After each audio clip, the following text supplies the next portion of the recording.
Hello everyone, আশা করি তোমরা সবাই খুব ভালো আছো। তো ভাইয়ারা, আজকে আমরা এসএসসি রসায়নের গুরুত্বপূর্ণ একটি চ্যাপ্টার রাসায়নিক বন্ধনের একটি গুরুত্বপূর্ণ টপিক যোজ্যতা ইলেকট্রন সম্পর্কে আলোচনা করব। তো চলো শুরু করা যাক। যোজ্যতা ইলেকট্রন কোনো মৌলের ইলেকট্রন বিন্যাসে সর্বশেষ কক্ষপথে যে ইলেকট্রন বা ইলেকট্রন সমূহ থাকে তাকে যোজ্যতা ইলেকট্রন বলে। মানে যোজ্যতা ইলেকট্রন হচ্ছে কোনো পরমাণুর বা মৌলের সর্বশেষ যে কক্ষপথটা, সেই কক্ষপথে যে কয়টি ইলেকট্রন থাকবে তাকেই বলা হবে যোজ্যতা ইলেকট্রন। তো আসো আমরা উদাহরণের সাহায্যে দেখি। সোডিয়ামের পারমাণবিক সংখ্যা 11। সোডিয়ামের ইলেকট্রন বিন্যাস হলো 1s2, 2s2, 2p6, 3s1। এই যে 3s, এটি হচ্ছে সোডিয়ামের সর্বশেষ কক্ষপথ। এখানে ইলেকট্রন আছে একটি, তাহলে এর যোজ্যতা ইলেকট্রন একটি। যোজ্যতা ইলেকট্রন একটি বা এর একাধিক হতে পারে। তো এখন আমরা ক্লোরিনেরটা দেখব। ক্লোরিনের ইলেকট্রন বিন্যাস দেখা যাক। 1s2, 2s2, 2p6, 3s2, 3p5।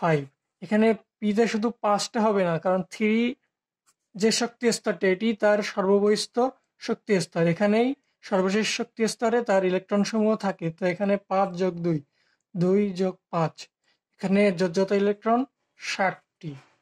ফসফরাসের ক্ষেত্রে দেখা যাক। ফসফরাসের যোজনী হচ্ছে 15। যোজনী 15 না, পারমাণবিক সংখ্যা 15। তো দেখা যাক 1s2, 2s2, 2p6, 3s2, 3p3।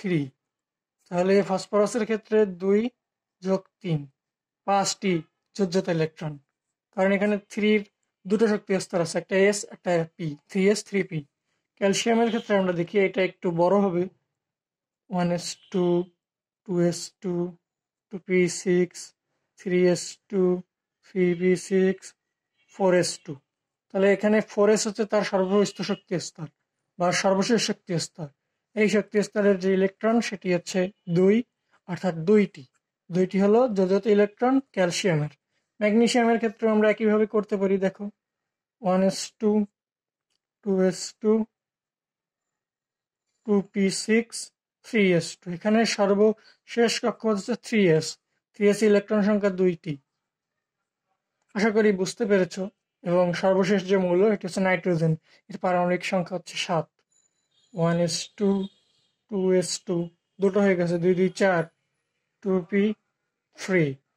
তো এখানে 2 হলো তার সর্বশেষ শক্তি স্তর, সর্বশেষ শক্তি স্তর। তো এখানে হবে 2 যোগ 3, কাল 5টি। অর্থাৎ আমরা অনেকগুলো মৌলের ইলেকট্রন বিন্যাসের মাধ্যমে আমরা দেখে নিলাম তাদের যোজ্যতা ইলেকট্রন কয়টি হয়। আসো আরেকবার রিক্যাপ করে দিই।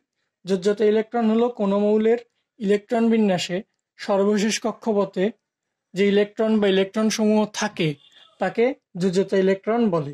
তো আশা করি তোমরা বিষয়টি বুঝতে পেরেছো। সবাইকে ধন্যবাদ এবং সবাই ভালো থাকবে। পারলে আমার ভিডিওতে একটি লাইক দিয়ে দিও, চ্যানেলটি সাবস্ক্রাইব করে দিও। সবাইকে খুদা হাফেজ।